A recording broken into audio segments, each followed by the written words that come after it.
مثقال ذرة شرا يره.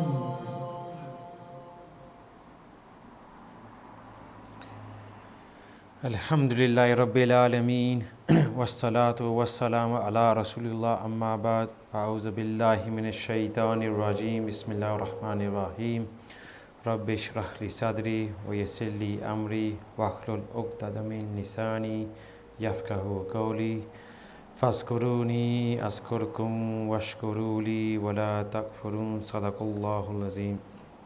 We begin any gathering with the praise of our Almighty Lord, the remover of difficulties, the most gracious one, the wise one, the most loving one, the kind one, the one who responds. And we send peace and salutations upon Rasulullah sallallahu alaihi wasallam and all the Ahlul Bayt, the Sahaba, Tabi'in, Taba Tabi'in, the awliya, the pious and righteous. May Allah subhanahu wa ta'ala be pleased with them all. So today will all be a very short reminder, because obviously Maghrib time is quite soon upon us. So the blessed month of Rabiul Awwal could start next Saturday, and we all know that month is associated with the birth of the physical birth of the greatest creation to ever blessed this earth, Rasulullah sallallahu alaihi wasallam. But I ask firstly myself, and I ask you, what does he sallallahu alaihi wasallam mean to you? Take a few seconds and just actually think, what does he actually mean to you? And I'm not necessarily after an answer of a theoretical answer. Yes, we are supposed to love Rasulullah more than ourselves, everything. Think about the practical answer. What does he actually mean to you on a daily basis? Is he someone that we are taught to love and know about? We hear this maybe every year, every month, that we are supposed to love Rasulullah sallallahu alaihi wasallam so much more than ourselves. And we are taught various aspects of his life. But do we actually feel the love for Rasulullah sallallahu alaihi wasallam? That's the question I ask myself first, and everyone should ponder and reflect. Do we actually love Rasulullah sallallahu alaihi wasallam? If you don't know much about him, how can you follow someone and love them? You know, people sometimes say, I see a celebrity, I love them so much. Hold on, you don't even know them. Let's take it one step back before the advent of social media. People used to say, I used to love these celebrities, I don't know, Michael Jackson and all these other very celebrities, but they hardly knew them. You know, if you say, I don't know, you follow Manchester United or Manchester City, and if somebody asks you the question, who's the manager, who's the striker, and you don't know, what will we think? Do they actually know? Do they actually support this team? We think they don't know the team, do they? They don't even know who the manager is, who the players are, such. And so then, coming back to that question, what is that we know about Rasulullah sallallahu alaihi wasallam? And is it because we actually don't know much about their life? Is that why the real love and respect for Rasulullah is not there? Because I can sit here and say you should be loving Rasulullah more than your parents, more than yourself. Really, you haven't achieved the true state until you're at that state. And then we ask that question and say, am I really at that state? Am I just saying it with the tongue? That I love Rasulullah more than my parents? And it says in the Quran, the Prophet ﷺ is closer to the believers than their own selves. So that just kind of gives you that impression. The Prophet ﷺ is closer to you than your own selves. You might think you know yourself, but really, the Prophet ﷺ should be before that. And we go after this year after year, getting great reminders about the Prophet ﷺ, especially in the month of Rabiul Awwal. And that's a good thing. There's no criticism attached to that, because like with anything, we need reminders. A reminder benefits the believer. We're constantly told about reading Salah, being patient, paying zakat, fasting, but also having that reminder is crucial. That is why, look, we fast once a year. Hajj comes around once a year. People who haven't been to Hajj, it said, remind them, when am I going to Hajj? Am I going to wait till I'm 40, 50, 60?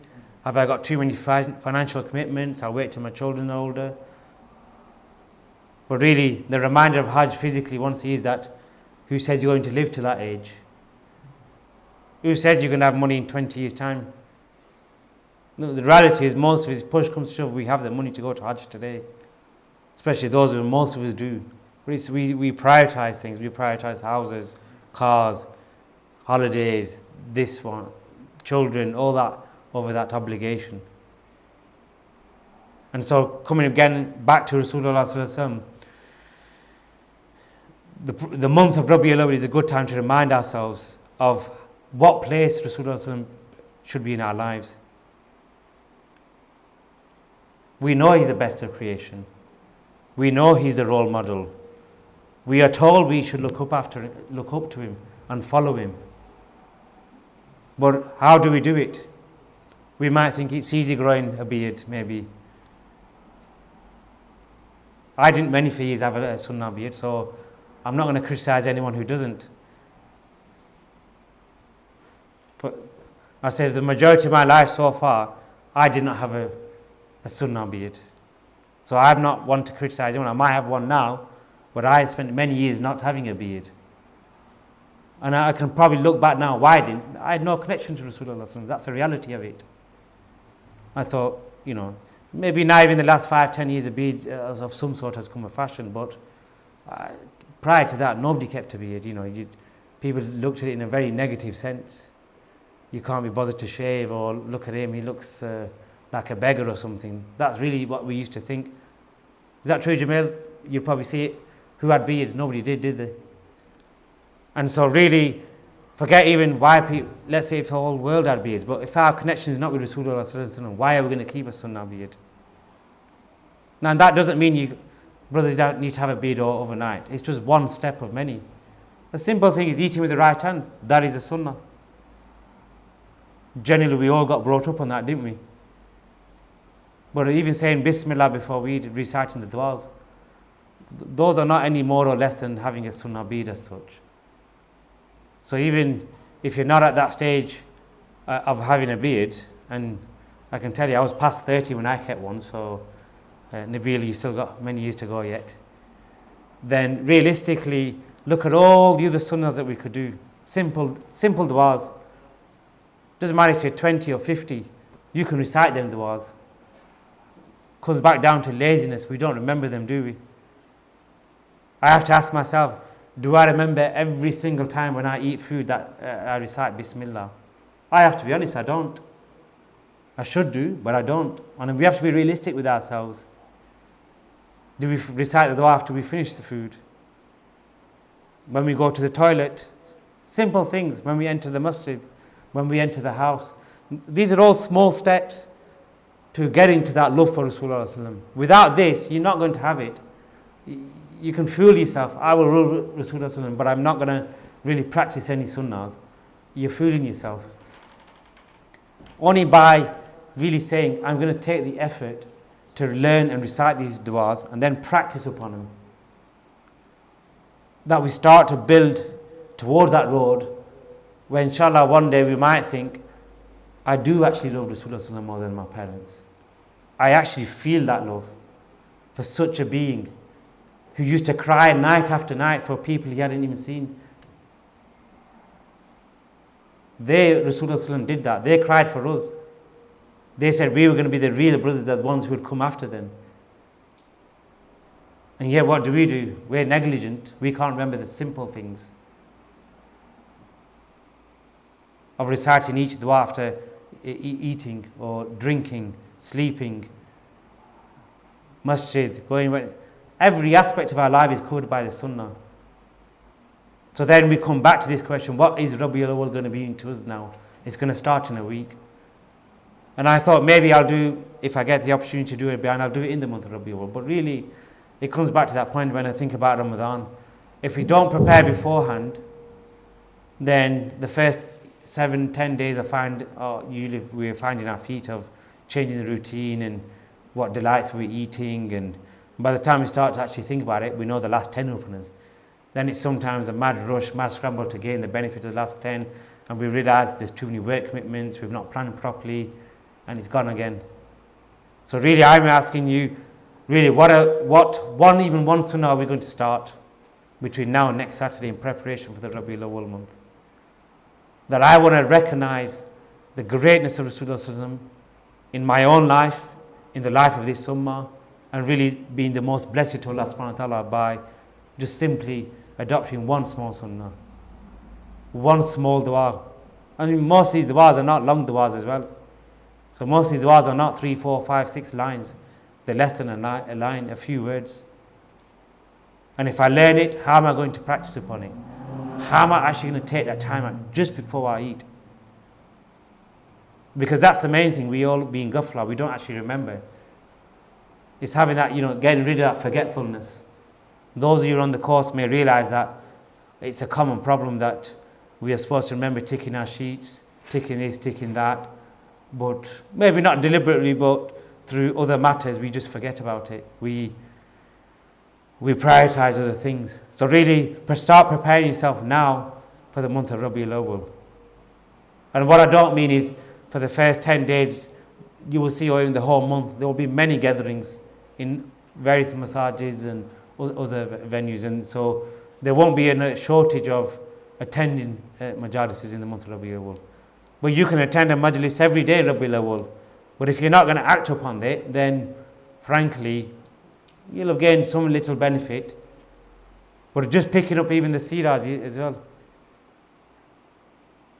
Getting one of the, like Ibn Kathir, they're about 700-800 pages. Now I'm not expecting you to, but maybe you'll buy that copy and say, between this and next year I will have finished it.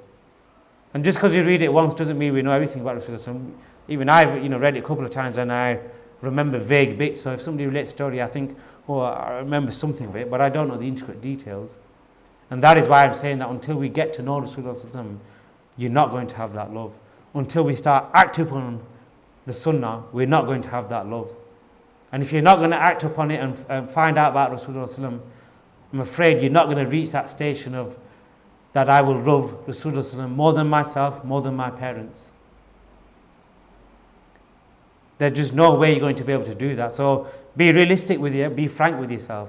This is the self kind of evaluation we should do of ourselves. It doesn't need me or anyone else to tell you this. You can think about this yourself. That what am I going to do? And I'm not saying you have to grow your beard or wear a jubba or anything like that, but just start even remembering the du'as.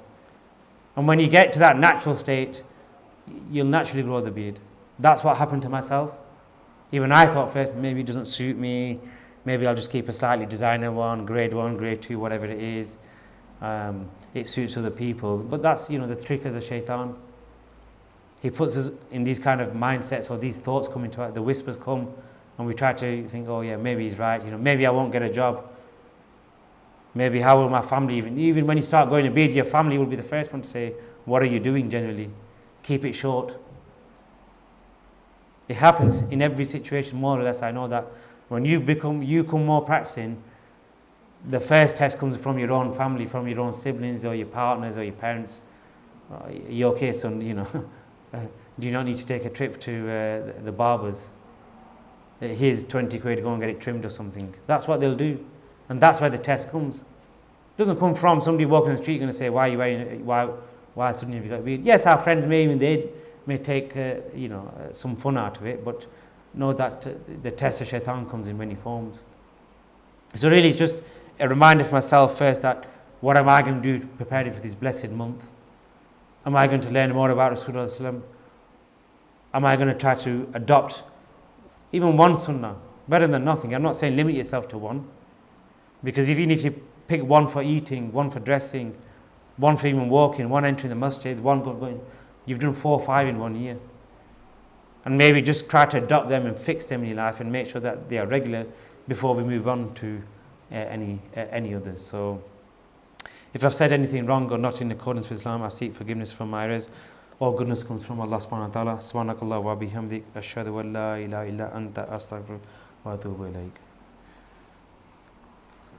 For the reminder and sincere advice. I just would like to mention that what they have discussed are all very, very vague.